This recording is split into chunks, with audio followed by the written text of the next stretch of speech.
Question number 33, prove that an ideal capacitor in an AC circuit does not dissipate power.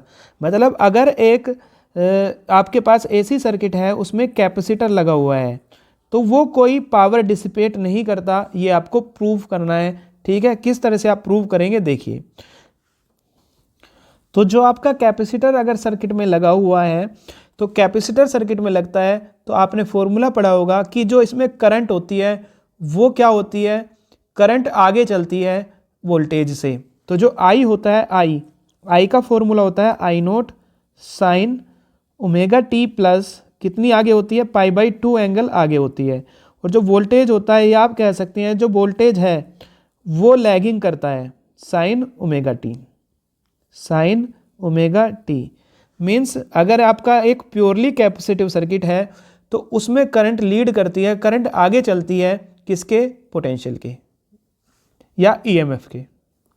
अब जो आप P average power का formula निकालेंगे, तो formula होता है इंटीग्रेशन 0 से t कंप्लीट साइकिल के लिए v, या फिर आप कह सकते हैं आई ई और आगे आता है dt। ठीक है, और 0 से t आई की value I naught sine π/2 plus omega T into E naught sine omega T और dt। अब आप देखिए 0 से t बाहर आपके पास आई नोट और ई नोट बाहर आ गया, आई नोट ई नोट बाहर आ गया, तो क्या बचा, साइन 90 प्लस थीटा आपका बनेगा कोस थीटा, मीन्स कोस omega T sign omega T और ये dt।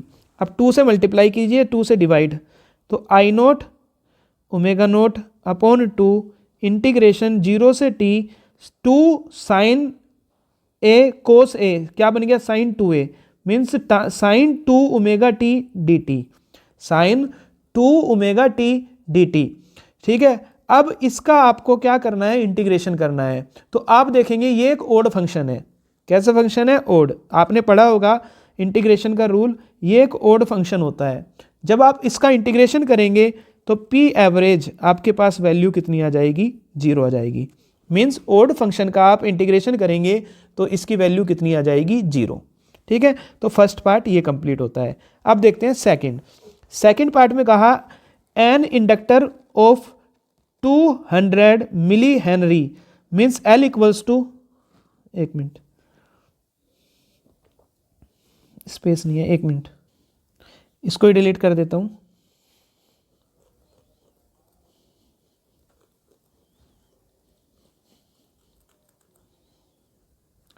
अब नेक्स्ट देखिए, A inductor of 2 milli henry, sorry L की वैल्यू कितनी दी है, 200 मिली हेनरी। इसको आप कन्वर्ट करेंगे 200 इंटू 10⁻³ हेनरी।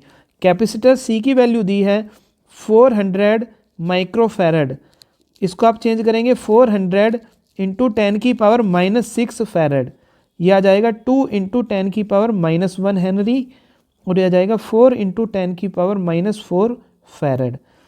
रेसिस्टर दिया है 10 ohm, R equals to 10 ohm, are connected in a series to a AC source of 50 volt variable frequency. जो फ्रीक्वेंसी है AC सोर्स की वो दी है 50 volt of variable frequency. AC source of 50 volt means क्या दिया है, वोल्टेज दिया है AC सोर्स का कितना, V या E 50 वोल्ट, और फ्रीक्वेंसी कैसी है, वेरिएबल है। Calculate number 1 angular frequency eight which maximum power dissipation occurs in the circuit and the corresponding value of the effective current and. Means सबसे पहले आपको एंगुलर फ्रीक्वेंसी निकालनी है। ओमेगा का फॉर्मूला होता है 1/√LC। सिंपल आपको रखना है 1/√LC, 1/√L। L की वैल्यू गिवन है हमारे पास 2 इंटू 10⁻⁻1, और C की वैल्यू भी गिवन है 4 इंटू 10⁻⁻4। इसको आप कैलकुलेट करेंगे तो 1/8 इंटू 10⁻⁻5, 8 इंटू 10⁻�5। ठीक है, अब आप इसको और सोल्व कर सकते हैं 1/80 इंटू 10⁻⁻6, बाहर लाएंगे तो 10⁻3 ऊपर ले जाएंगे 10⁻+3 हो जाएगा, तो 10⁻+3 अपॉन √80। बस इसको आपको क्या करना है, सोल्व करना है, जो भी आंसर आ जाएगा। Second, value of Q factor in the circuit. तो क्यू फैक्टर का फॉर्मूला आपको याद होना चाहिए। क्या होता है क्यू फैक्टर?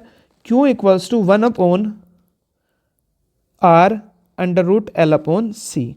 तो 1/r कितना है आपके पास 10, अंडर रूट एल, एल कितना है 2 इंटू 10⁻⁻1 अपॉन सी कितना है 4 इंटू 10⁻⁻4। इसको आगे और सॉल्व करो 2, तो नीचे आ गया आपके पास अंडर रूट ये 1/10, तो आया 1/2 इंटू 10⁻⁻1 प्लस 4 10⁻3 मीन्स कितना आ गया आप ऐसा मान लीजिए 10 बाहर लेंगे तो 10/10 और अंदर 10 बचेगा 10/2, तो कितना आ गया √5। ठीक है, कितना √5। तो इसका आंसर क्यू फैक्टर आपके पास होगा √5। फॉर्मूला है 1/r under root L upon सी।